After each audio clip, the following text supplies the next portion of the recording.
On a Tuesday morning in September, a 1963 Leica M3 camera sat inside a cardboard box at the edge of a folding table at the Millbrook estate sale in rural Vermont, priced at $40. The lens was fogged. The shutter release was frozen. The leather casing had split along the back seam and curled away from the body like old bark from a dead tree. 47 collectors walked through that sale that morning. 46 of them picked it up, turned it once, set it back down. Only one man didn't set it back down. 41 years old, wearing a canvas work jacket with a cracked zipper, a smear of darkroom developer still faint on the back of his left hand from the night before. He stood at that folding table for exactly 12 seconds, then he put the camera in his jacket pocket and walked to the cashier.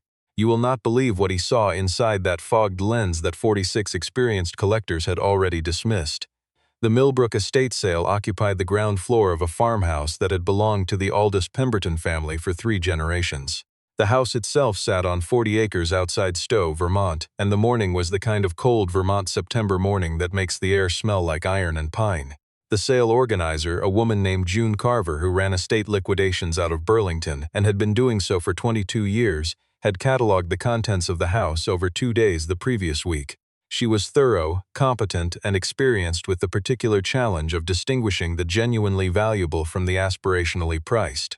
She had listed the Leica as photographic equipment, vintage condition, sold as is $40, and had moved on to the silver and the furniture, which were the items she expected would earn the day. Her appraiser, a man named Leonard Fitch, who consulted for estate liquidations across New England, had assessed the camera from photographs submitted by June the previous Thursday. His response had come the same afternoon. Leica M3 body, mid-1960s production, significant corrosion to shutter mechanism, lens fungus visible even in low-resolution photographs, body casing delaminated, resale value negligible, price it low, move it fast, close the file. June had set it at $40 and thought nothing more about it. The collectors who moved through the farmhouse that morning were the kind of people who appeared at Vermont estate sales in September.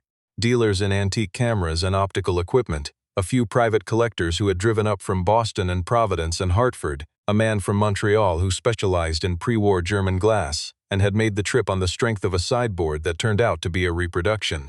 They were experienced people. They knew what fogged glass looked like. They knew what a frozen shutter felt like in the hand. They knew that a Leica M3 in poor condition with a damaged lens was not a Leica M3 worth anything beyond its parts, and the parts on this one were not obviously recoverable. Gideon Marsh had driven from his home in Bennington, Vermont, to the Millbrook sale alone. His truck was a 2004 Ford with a cracked passenger mirror he had not yet replaced, and a heat problem that meant the left side of the cab ran 10 degrees warmer than the right. He had been awake since 4 in the morning, which was not unusual for him. Since his wife Claire had died 28 months earlier, he had not slept past 5 on any day he could clearly recall. He used the early hours the way he had always used them, in the darkroom in his basement, a space he had built himself over the course of a year using a closet, 2 changing bags, a second-hand enlarger, and the patience of someone who had learned photography not from courses but from repetition. He developed film. He printed. He studied contact sheets by the light of a single red safe light and thought about composition and grain, and what a photograph was actually doing when it succeeded. His father, Walter Marsh, had been a repair technician for Precision Optical Instruments for 31 years, working for a firm in Albany that serviced cameras, rangefinders, surveying equipment, and military optics. Walter had brought a young Gideon into his workshop on weekend mornings and taught him to disassemble and reassemble mechanical cameras the way other fathers taught their sons to throw a ball. He taught him to read light transmission through glass by holding a lens at a particular angle to a single overhead bulb. He taught him that fungus in a lens was not always a death sentence, that the critical variable was where in the optical path the contamination had progressed, and whether the glass beneath it retained integrity. He taught him that a frozen shutter was almost always a solvable problem if the person solving it had the patience to do it correctly. Gideon had browsed the Millbrook catalog online the night before, his 12-year-old son Patrick asleep upstairs, the house quiet in the way houses go quiet when the person who used to fill them is no longer there. He had almost not registered Lot 38 photographic equipment Leica M3 body as is. The catalog photograph was poor, taken in overhead fluorescent light, the lens pointed slightly away from camera, the body casing casting a shadow over the serial number plate. But something in the proportions of the body stopped him.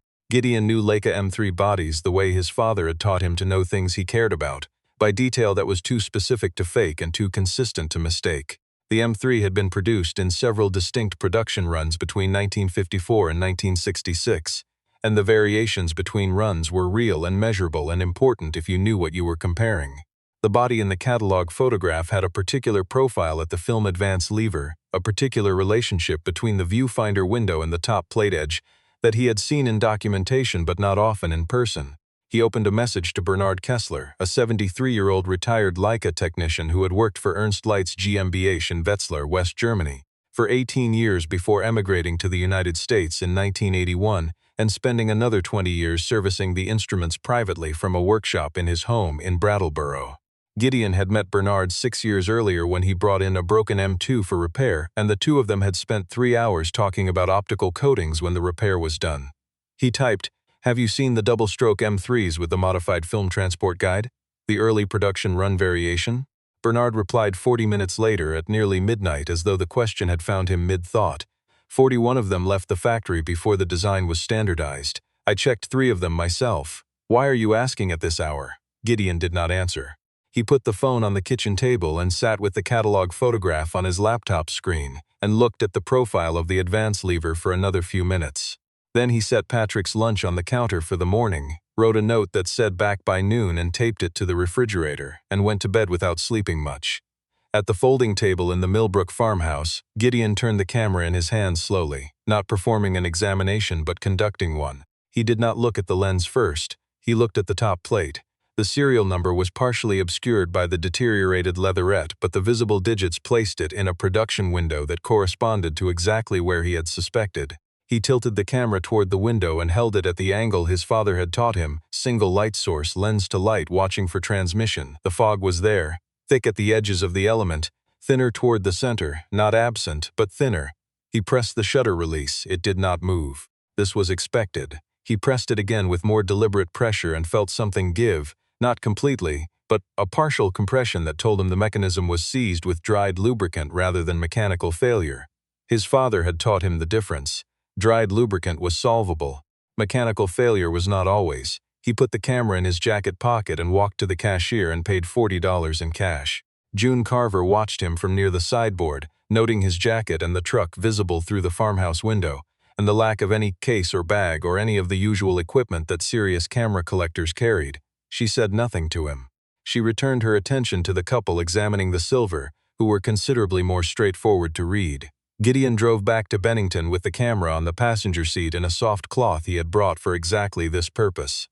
He drove carefully. The heat problem in the cab meant the right side of the car was cold and the camera was on the right.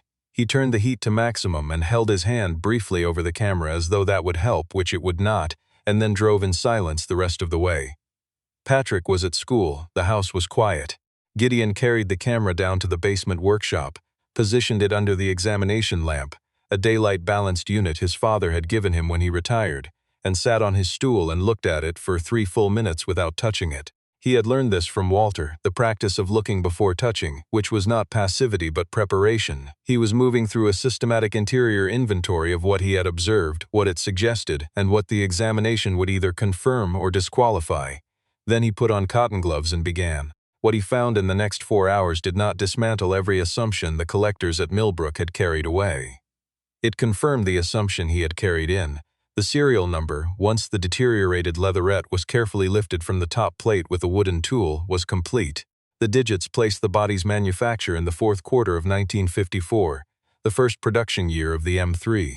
More specifically, in a window that Gideon had read about in service documentation that Bernard Kessler had shared with him 2 years earlier, a documentation from Ernst Leitz internal records describing a run of 41 bodies manufactured with a double-stroke film advance mechanism before the single-stroke advance was finalized for standard production. The double-stroke bodies were assembled, evaluated, and distributed. Most of them had been accounted for in collector registries over the decades. Not all of them. He did not disassemble the lens without first checking what he needed to check. He held it again at the examination lamp angle and studied the fog distribution carefully. The contamination was surface fungus on the front element, substantial at the periphery, significantly less dense at the optical center.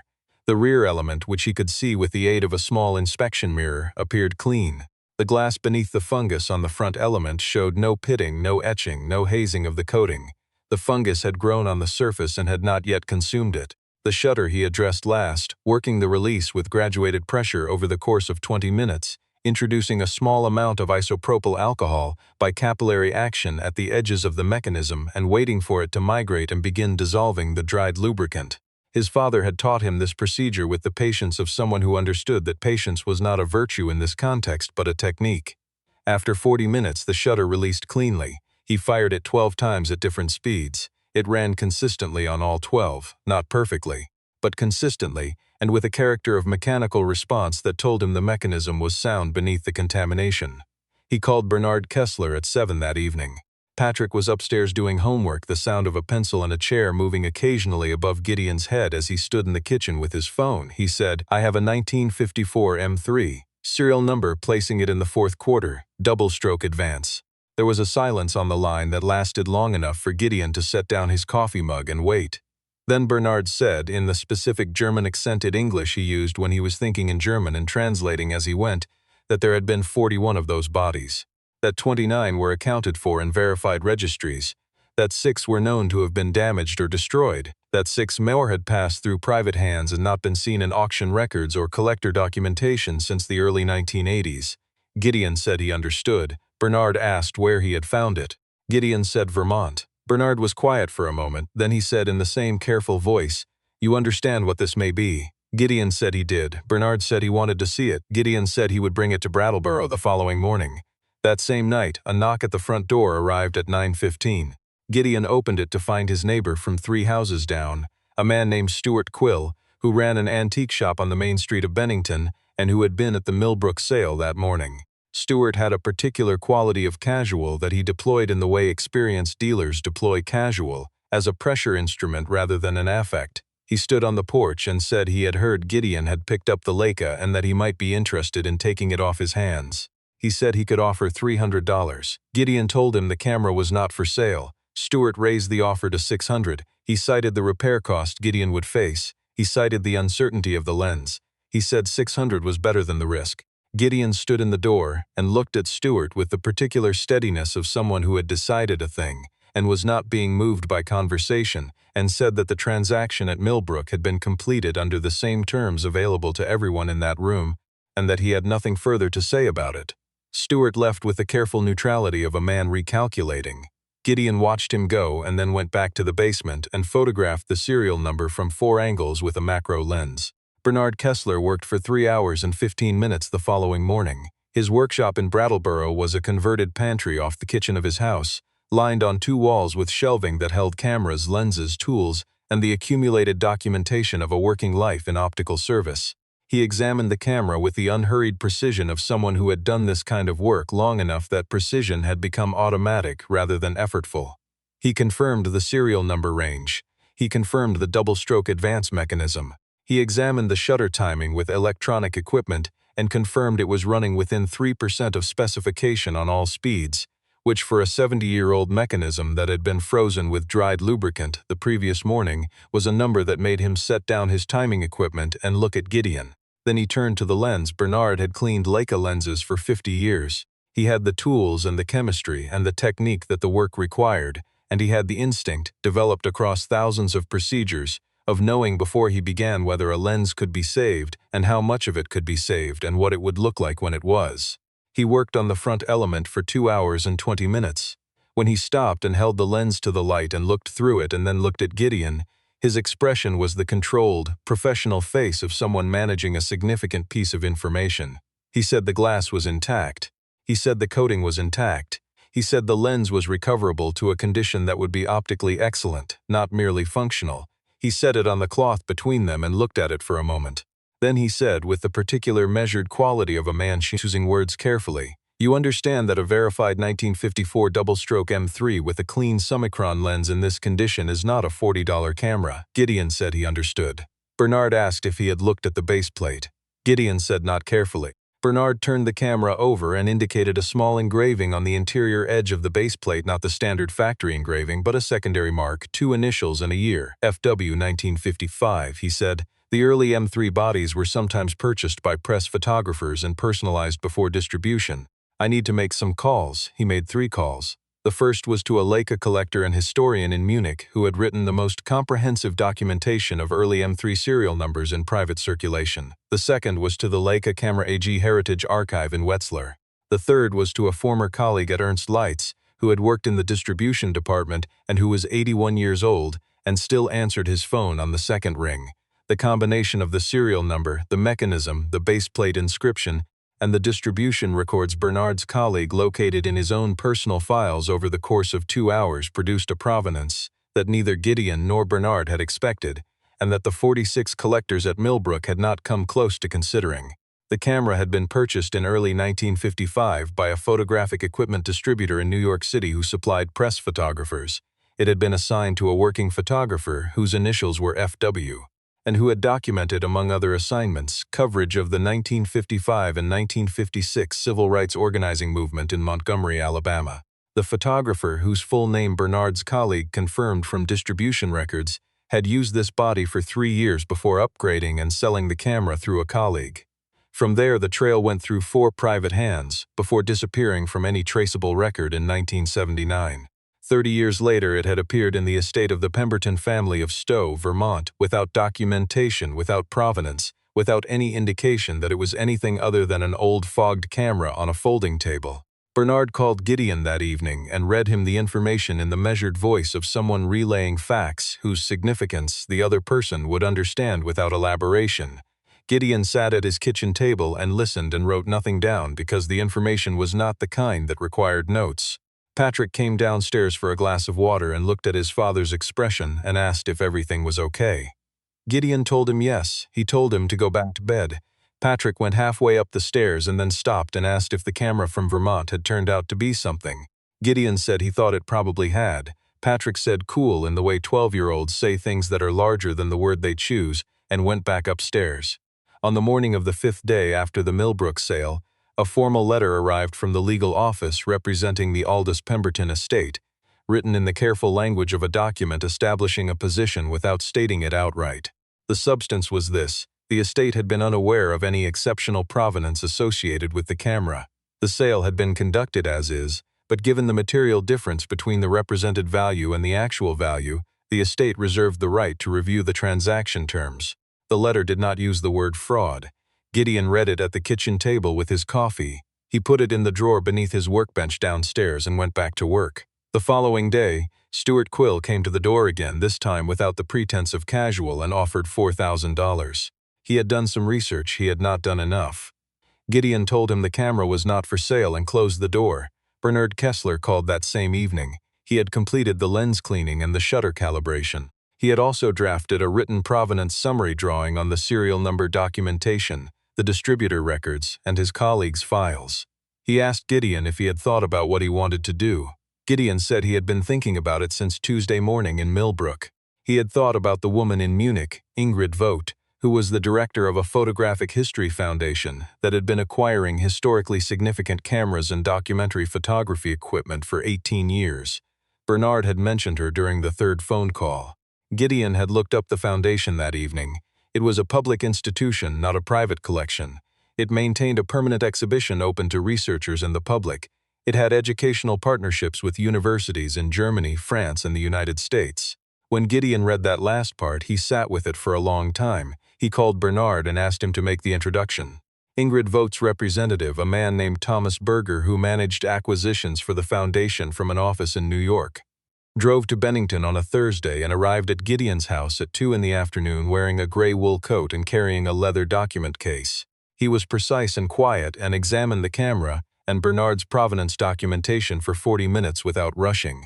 He asked 3 specific questions about the serial number range and 1 question about the baseplate inscription, and then he sat back and looked at the camera on the table between them. He said the foundation would pay $80,000. Bank transfer within 30 days, the camera to be transported under full insurance to Munich within 60 days. Gideon said he had 1 condition. Thomas Berger asked what it was. Gideon said that the information panel beside the camera in the foundation's permanent exhibition must carry, prominently and permanently, the name Bernard Kessler and a description of his role, that the authentication and optical restoration of this instrument had been completed by Bernard Kessler, Leica technician, Ernst Leitz Wetzlar, 1963 to 1981, Brattleboro, Vermont. Thomas Berger looked at Gideon for a moment. Then he said, "Of course." He said it without hesitation and with the recognition of a man who understood immediately why the condition existed. Gideon shook his hand. He drove to Brattleboro that evening and told Bernard in person. Bernard was in his workshop when Gideon arrived, working at his bench under the examination lamp, a disassembled rangefinder laid out on a clean cloth in front of him. He listened to what Gideon said without turning around until Gideon had finished. Then he turned and looked at him for a moment and said nothing. He picked up the cloth and began folding it with the careful deliberateness of someone who needed something to do with his hands. Then he said, "Your father would have found it too." Gideon said he didn't know about that. Bernard said he did know actually, and that was the end of the sentiment either of them expressed about the situation for the remainder of the evening. The legal letter from the Pemberton estate resolved without litigation. The sale had been conducted under terms that made no representation of provenance. Gideon had paid the asking price under the same conditions available to every person in that farmhouse. He had not obtained any information that was withheld from other bidders. He had read what was there to be read by anyone willing to look. The estate attorney sent a second letter, more formal in tone, and Gideon sent a reply through a lawyer in Bennington that cited the sale terms and the public auction record and said nothing further. The matter did not advance beyond correspondence. Stuart Quill did not come to the door again. He was not a man who revisited situations he could not recalculate his way back into, and he had run the numbers enough times to understand that this particular one was finished. June Carver, in the weeks that followed the Millbrook sale, changed her intake process for estate liquidations. She required that all items with camera or optical equipment designations be assessed in person by a qualified appraiser rather than from photographs. She did this without public announcement and without referencing what had specifically prompted the change. Leonard Fitch's consulting arrangement with her firm ended the following quarter. 3 weeks after the sale to the foundation, Gideon's basement workshop looked the way it always had. The enlarger in its corner, the developer trays on their shelf, the contact sheets pinned to the wall above the bench, each one a record of negatives he had exposed and evaluated and either filed or discarded. He still shot on film, he still printed by hand. He still sat in the red light of the safe light in the early hours and looked at what the light and the silver and the paper had made together, and thought about whether it was good or whether it needed more. He added one piece of equipment to the workshop that he had been deferring, a proper drying cabinet for prints that took up the corner where he had been stacking finished prints on a wire rack. He paid off the remainder of a small loan he had taken when he had built out the darkroom 3 years earlier. He set aside a portion of what remained specifically for Patrick's education, which he placed in an account he had opened in Claire's name, because that was the right place for it, and because she had been the one who had thought most carefully about what Patrick's future would need.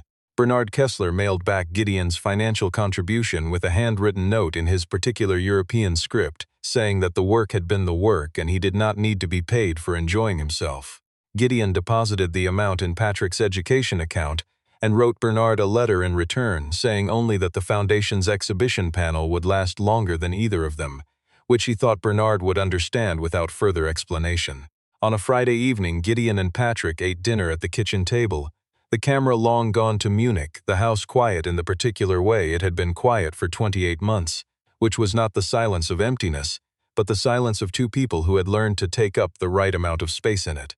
Patrick asked how much the camera had sold for. Gideon told him. Patrick was quiet for a moment and then said, "So it was just sitting there?" Gideon said yes. Patrick thought about this. He asked why nobody else saw it. Gideon told him that everybody else had seen it, they just hadn't looked at it. Patrick asked what the difference was. Gideon put down his fork and thought about that, because it was a question that deserved more than a reflex answer. He thought about a Saturday morning in 1987 when he was 9 years old and his father had placed a 35mm lens in his hands and told him to hold it to the light and tell him what he saw. He had seen glass. Walter had told him to look again. He had looked again and seen light inside the glass. The particular quality of light that a well-coated, undamaged optical element transmitted, which was different in a way that could not be described but could, once learned, be recognized. He had never forgotten what that looked like. He had been looking for it ever since. He told Patrick, "You have to know what you're looking for before you can see it, and then you have to be willing to stop long enough to look." Patrick nodded the way he nodded at things that were more than they appeared, which was the way he nodded at most of what his father said. They finished dinner. Patrick went upstairs. Gideon washed the dishes and stood at the kitchen sink for a few minutes looking at nothing in particular through the window above it, then he went downstairs. He turned on the enlarger and the safe light and the ventilation fan that he had installed himself, and he took a roll of film from the refrigerator and began loading it into the developing tank in the dark. His hands knew the motion completely. They had made it hundreds of times in this room and in the room before this room, and in his father's workshop before that. The tank sealed. He turned on the safe light and poured the developer and set the timer and stood in the red dark of the room he had built for this purpose. He thought about the arithmetic of the whole thing, not the money but the structure of it. $40 on a Tuesday morning, and the moment 3 weeks later when a man from New York had said 80,000 without hesitation, and everything in the space between that had been filled with knowledge and work, and the willingness to stop at a folding table in a Vermont farmhouse and hold a broken camera to the light the way his father had taught him and see what was actually there rather than what the damaged surface suggested. 47 people had walked through the Millbrook sale. All of them had seen the camera. One of them had looked at it. That is not a story about luck, and it is not a story about money. It is a story about the particular cost of attention, about what it means to have been taught to see, and about what happens when someone stops long enough to use what they know. Walter Marsh had placed his son's hands on glass and light in a workshop in Albany 50 years before a camera sat on a folding table in Vermont and waited for someone to pick it up and actually read it. The teacher was long gone. The lesson had not gone anywhere at all.